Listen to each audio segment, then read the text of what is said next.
Hey everybody, I'm Scott L. Miller. Today at MIT we're going to talk about how Java, the venerable programming language, isn't going anywhere. So a lot of people, especially in the IT space, have a bad taste about Java in their mouths. But this is really pretty unfair because we've seen Java used in really poor ways because we're on the IT side of things rather than on the developer side of things. And this impression is misleading. So I want to take a step back and talk about Java, what it is, get a better understanding of it, and a better understanding of where it's actually applicable so that we don't have this feeling of it being this terrible technology that needs to die in a fire, which is what many people think. So Java, first of all, came from the early 1990s at Sun Microsystems. It's from a time period where programming languages were going through a lot of churn and a lot of new invention, and Java emerged as the most important programming language of its era, and possibly of the last several decades. Really, since languages like COBOL, Fortran, BASIC, and C have come along, Java may be the next most important one in the history of programming, and it is certainly the leader within the object-oriented space, which you've probably heard about as being a pretty important paradigm for programming. Even if it's not what you're using or have used in the past, object-oriented is certainly a major player. Now, Java didn't invent it or anything of the sort, but it did bring it to prominence and make it the important leading paradigm that it has been for the last several decades.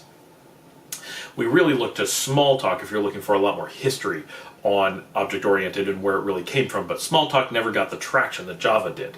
Now, Java's confusing because it is a programming language and a very widely used one, but it is also a programming platform or an object runtime. So as a runtime, it's just a platform, and technically it's actually a virtual machine, which is even more confusing. And people will say, but it's not virtualized, there's no hypervisor. There kind of is. That's actually one of the weird things about Java, and it's a reverse hypervisor. It was actually invented as a hypervisor when there was no hardware, but hardware was actually made at one time based off of the software, mostly as a proof of concept. So imagine if we were to have made virtualization with hypervisors, but we weren't virtualizing an actual hardware platform, just a theoretical one. That's actually what Java is. It's a very carefully designed one, meant to be extremely fast and easy to virtualize and very lightweight and limited in features.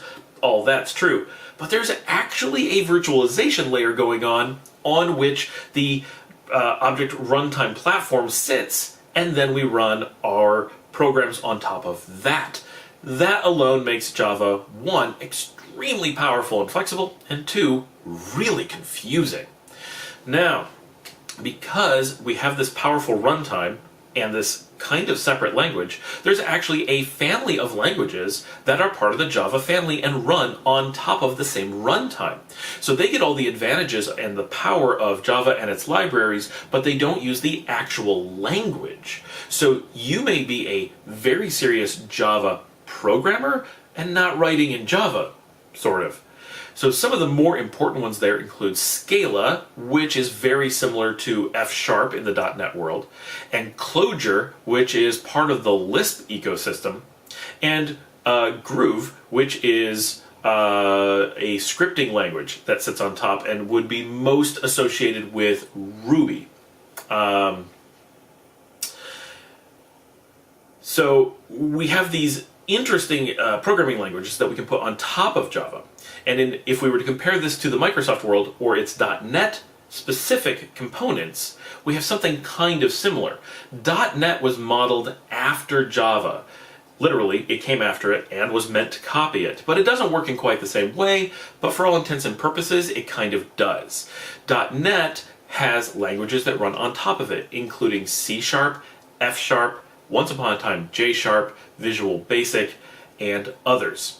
So these two share that kind of paradigm, and C# is very much a direct competitor to Java itself as a language. So if you were to think of .NET as being C#, and imagine if that name applied to both things, but you could run Visual Basic on top of C#, you'd be very confused, but that explains what's going on in Java. It's Java running on Java, and you can get other things, and there's even like a way to run Ruby on top of Java. It would be called JRuby. So the Java ecosystem is confusing for understandable reasons. Now, where does all the hatred of Java come from? Because all of that, while confusing, is pretty cool technology and works really well. Well, the problem that Java ran into is that in its early days, everyone wanted to use Java because of its runtime and virtual machine as a means of getting cross-compatibility for software. Remember, Java predated web applications. So when it first came out, we were still dealing with the old client-server and fat client world where we needed almost everything we ever used installed to our machines, and if we couldn't install it, we couldn't use it. So Java kind of came into its own during that era, and the one thing that everyone jumped on was taking Java and using it to make client applications. Now in the .NET world, one, which came much later, so it had a lot more time to develop client-side technology, and two, only did it for Windows. So when you use C# or Visual Basic to make client applications, it's not cross-platform, which severely simplifies what they had to do, and it makes direct calls to the Windows API and is displaying things through Windows, making it much simpler and completely integrated with the operating system environment. Java couldn't do that, or couldn't do it in the same way.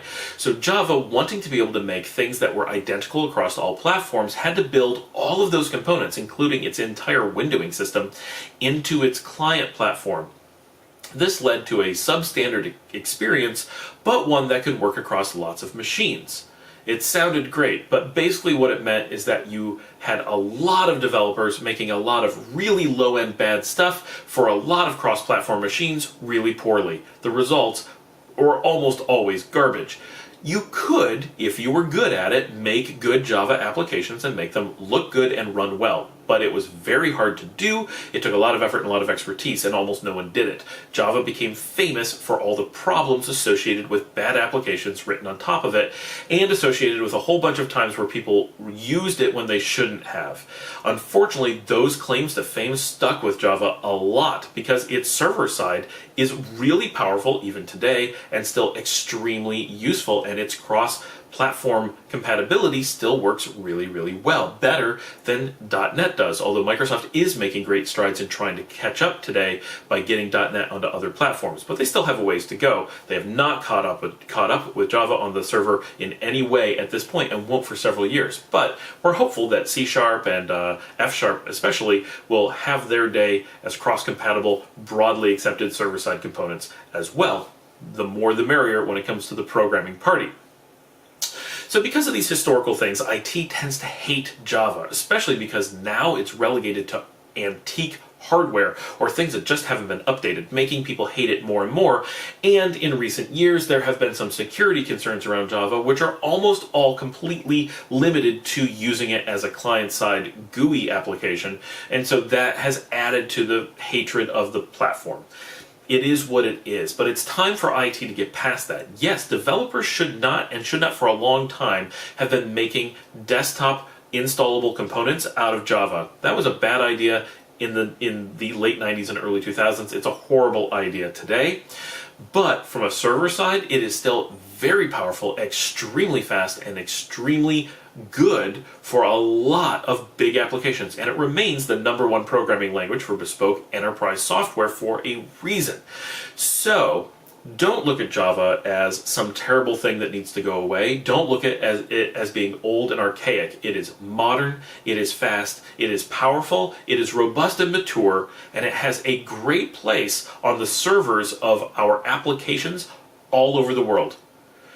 But yes, be upset if your vendors continue to roll out Java-based clients to use to manage your servers. That's inappropriate. I hope you found this educational. If you have questions about Java, please put them in the comments below. And as always, remember to like, subscribe, tell your friends, and if you can, consider sponsoring us on Patreon. We understand that it's always tough to know which video series and things to sponsor, and that it takes a lot of commitment from you to do so, but it means a lot to us, and being able to keep this education series going is very important, and we think that we're bringing a lot of value to the space, so we hope that you will consider it. Thank you. This episode of Sam IT has been sponsored by our friends at Talkadillo, the affordable, simple, fully managed, predictably priced VoIP PBX platform. Learn more at talkadillo.com and help to support Sam IT.